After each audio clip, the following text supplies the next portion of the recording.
Researchers have been studying the factors that influence us to say yes to the requests of others for over 60 years, and there can be no doubt that there's a science to how we are persuaded, and a lot of this science is surprising. When making a decision, it would be nice to think that people consider all the available information in order to guide their thinking, but the reality is very often different. In the increasingly overloaded lives we lead, more than ever, we need shortcuts or rules of thumb to guide our decision-making. My own research has identified just 6 of these shortcuts as universals that guide human behavior. They are reciprocity, scarcity, authority, consistency, liking, and consensus. Understanding these shortcuts and employing them in an ethical manner can significantly increase the chances that someone will be persuaded by your request. Let's take a closer look at each in turn. So, the first universal principle of influence is reciprocity. Simply put, people are obliged to give back to others the form of behavior, gift, or service that they have received first. If a friend invites you to their party, there's an obligation for you to invite them to a future party you are hosting. If a colleague does you a favor, then you owe that colleague a favor. And in the context of a social obligation, people are more likely to say yes to those that they owe. One of the best demonstrations of the principle of reciprocation comes from a series of studies conducted in restaurants. So the last time you visit a restaurant, there's a good chance that the waiter or waitress will have given you a gift, probably at about the same time that they bring your bill. A liqueur perhaps, or a fortune cookie, or perhaps a simple mint. So here's the question. Does the giving of a mint have any influence over how much tip you're going to leave them? Most people will say no, but that mint can make a surprising difference. In the study, giving diners a single mint at the end of their meal typically increased tips by around 3%. Interestingly, if the gift is doubled and 2 mints are provided, tips don't double.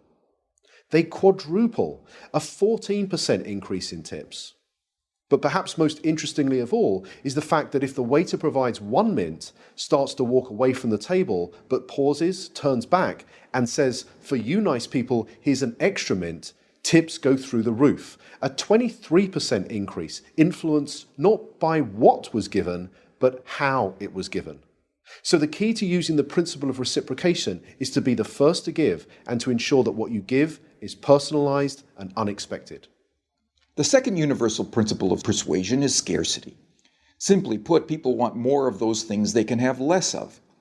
When British Airways announced in 2003 that they would no longer be operating the twice-daily London-New York Concorde flight because it had become uneconomical to run, sales the very next day took off.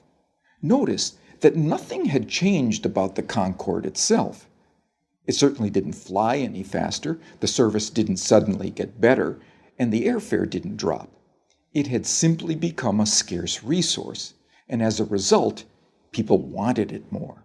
So when it comes to effectively persuading others using the scarcity principle, the science is clear. It's not enough simply to tell people about the benefits they'll gain if they choose your products and services. You'll also need to point out what is unique about your proposition and what they stand to lose if they fail to consider your proposal. Our third principle of influence is the principle of authority, the idea that people follow the lead of credible, knowledgeable experts. Physiotherapists, for example, are able to persuade more of their patients to comply with recommended exercise programs if they display their medical diplomas on the walls of their consulting rooms. People are more likely to give change for a parking meter to a complete stranger if that requester wears a uniform rather than casual clothes. What the science is telling us is that it's important to signal to others what makes you a credible, knowledgeable authority before you make your influence attempt. Of course, this can present problems. You can hardly go around telling potential customers how brilliant you are, but you can certainly arrange for someone to do it for you. And surprisingly, the science tells us that it doesn't seem to matter if the person who introduces you is not only connected to you, but also likely to prosper from the introduction themselves. One group of real estate agents were able to increase both the number of property appraisals and the number of subsequent contracts that they wrote by arranging for reception staff who answered customer inquiries to first mention their colleagues' credentials and expertise. So, customers interested in letting a property were told, "Lettings? Let me connect you with Sandra, who has over 15 years' experience letting properties in this area." Customers who wanted more information about selling properties were told, "Speak to Peter, our head of sales. He has over 20 years' experience selling properties. I'll put you through now." The impact of this expert introduction led to a 20% rise in the number of appointments and a 15% increase in the number of signed contracts. Not bad for a small change informed from persuasion science that was both ethical and costless to implement. The next principle is consistency. People like to be consistent with the things they have previously said or done. Consistency is activated by looking for and asking for small initial commitments that can be made. In one famous set of studies, researchers found, rather unsurprisingly, that very few people would be willing to erect an unsightly wooden board on their front lawn to support a Drive Safely campaign in their neighborhood. However, in a similar neighborhood close by, 4 times as many homeowners indicated that they would be willing to erect this unsightly billboard. Why? Because 10 days previously, they had agreed to place a small postcard in the front window of their home that signaled their support for a Drive Safely campaign. That small card was the initial commitment that led to a 400% increase in a much bigger but still consistent change. So, when seeking to influence using the consistency principle, the detective of influence looks for voluntary, active, and public commitments, and ideally gets those commitments in writing.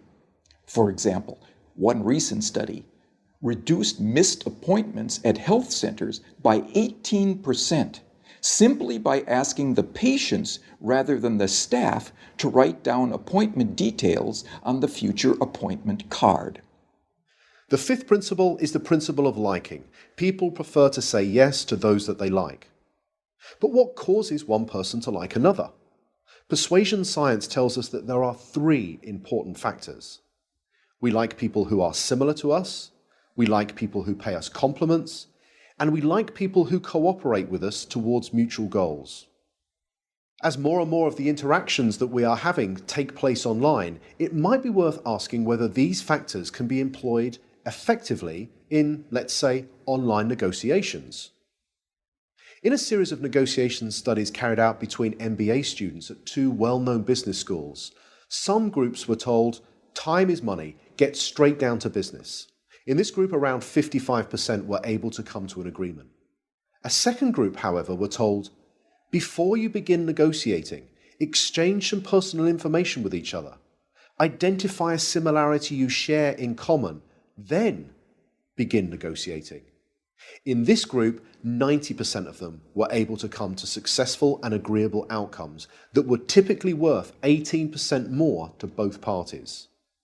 So to harness this powerful principle of liking, be sure to look for areas of similarity that you share with others and genuine compliments you could give before you get down to business. The final principle is consensus. Especially when they are uncertain, people will look to the actions and behaviors of others to determine their own. You may have noticed that hotels often place a small card in bathrooms that attempt to persuade guests to reuse their towels and linen. Most do this by drawing a guest's attention to the benefits that reuse can have on environmental protection. It turns out that this is a pretty effective strategy, leading to around 35% compliance. But could there be an even more effective way? Well, it turns out that about 75% of people who check into a hotel for 4 nights or longer will reuse their towels at some point during their stay. So what would happen if we took a lesson from the principle of consensus and simply included that information on the cards and said that 75% of our guests reuse their towels at some time during their stay, so please do so as well. It turns out that when we do this, towel reuse rises by 26%. Now imagine the next time you stay in a hotel, you saw one of these signs. You picked it up and you read the following message. 75% of people who have stayed in this room have reused their towel. What would you think? Well, here's what you might think. I hope they're not the same towels. And like most people, you'd probably think that this sign will have no influence on your behavior whatsoever. But it turns out that changing just a few words on a sign to honestly point out what comparable previous guests have done was the single most effective message, leading to a 33% increase in reuse. So, the science is telling us that rather than relying on our own ability to persuade others, we can point to what many others are already doing, especially many similar others. So there we have it, 6 scientifically validated principles of persuasion that provide for small, practical, often costless changes that can lead to big differences in your ability to influence and persuade others in an entirely ethical way. They are the secrets from the science of persuasion.